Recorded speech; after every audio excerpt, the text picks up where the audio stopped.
Now, what happens in a major metropolitan city when leftist policies let police take a hands-off approach?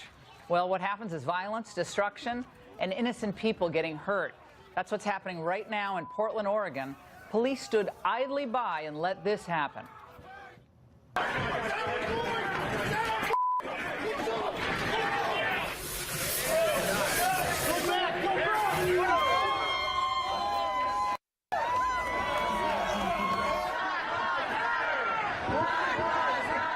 Now, instead of confronting violent protesters, shouldn't call them protesters, violent thugs, cops are succumbing to leftist leaders and backing off, leaving ordinary Americans scared and unprotected. Joining us now from Portland is one of the organizers of last week's counter-protest, Joey Gibson. He's also the founder of Patriot Prayer. Joey, did your group, I know you were arrested at one point back in, I guess it was in May, for didn't you carry a gun at one of the events at University of Washington campus, or a couple of your guys did? You were arrested for that. But did your group No, we were detained.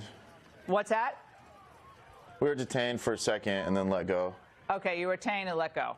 But yeah. In this case, did you have any intention of getting violent with this Antifa group? No, we never have any intention to get violent. For us, it's about challenging the mayor, challenging these protest groups, and just being able to march. If they attack us, then people definitely do defend themselves. But we've had so many marches and rallies where no one shows up, and it's completely peaceful, and we have a great time. So what is the goal of your group as we watch this chaotic video? I mean, it looks like a lot of people got hurt. There were batons and mace being used and rocks and bottles being thrown. So, but what is your goal with your protests? Sure. So it depends on the city and what the mayors do. For example, we went down to Berkeley. We kept on hitting it because the police were standing down. And so the goal is to eventually get the mayor to allow the police to do their job. So from city to city, it changes. And in Portland right now, as you saw a week ago, there were protesters blocking the streets and they're attacking motorists, and the police did nothing about it. So we went back in there. We did a flash march to kind of bring attention to this issue, to put the pressure on Ted Wheeler in hopes that he would actually have some sort of response. So it depends on the situation, but a lot of it's bringing media attention, inspiring other people to stand up for what they believe in, especially in these far left cities.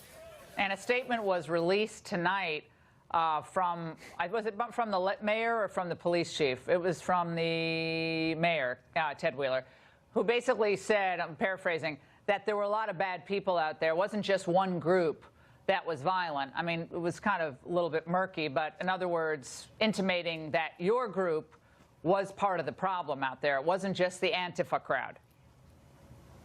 Well, I would say I would challenge this. If people don't show up to attack us, there's not going to be any problems. So the goal is we really want to be able to have our right. If you carry an American flag in Portland by yourself, you're going to get bloody. That's the thing that people don't understand. And so until the city makes some changes and the culture makes some changes, free speech isn't truly going to exist in the city until they really make change, especially with the police.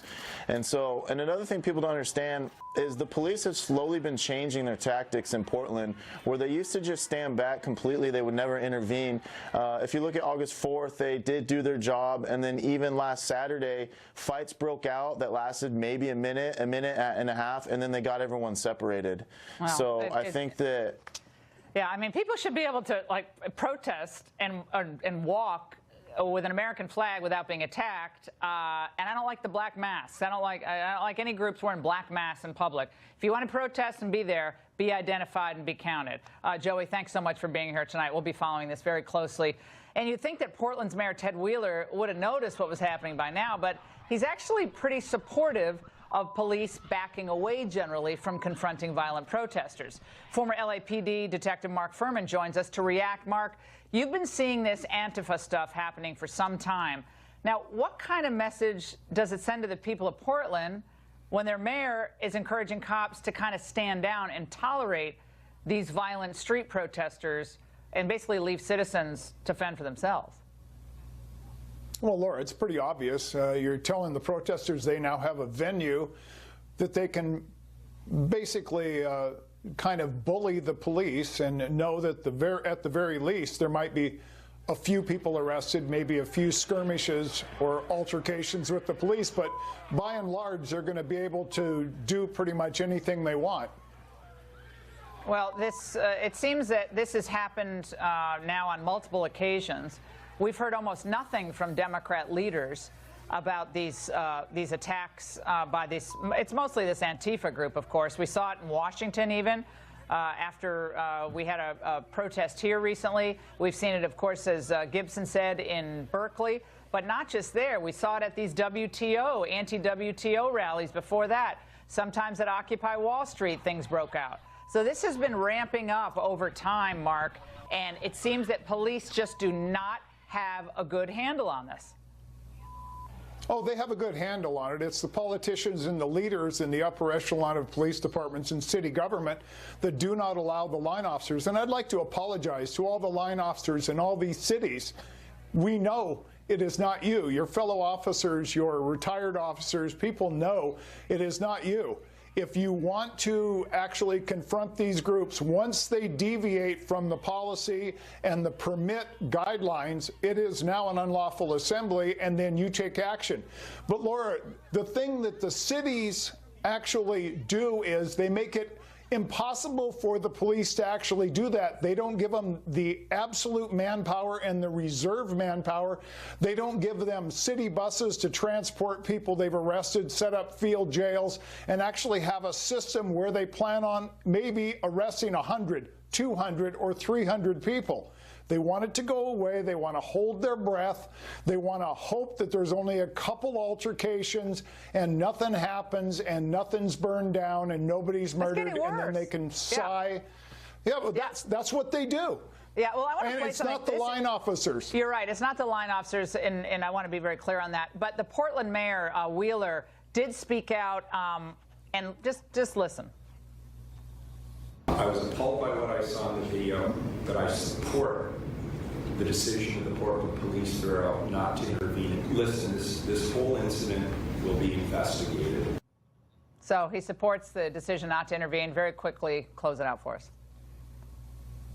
Well, yeah, the idea of not intervening means more officers are going to have their lives and their bodies susceptible to injury or death the next time, because this will escalate. People had guns, people had clubs. You can pass laws in the city of Portland to actually curb this by saying no masks, no disguises, no certain pieces of wood on signs. You can actually curb this, but if you don't want to do that, which the mayor seems to not want to do, then you're going to have more violence, and I really feel sorry for the officers that have to put up with this kind of conduct and have to stand there and do nothing. I don't know how you recruit officers in this atmosphere that's being created mostly on the left. Mark, thank you so much. And forget about a wall. If the Democrats win, you're going to get a turnstile at the border. Former ICE Director Tom Homan is here next on the coming caravan of migrants.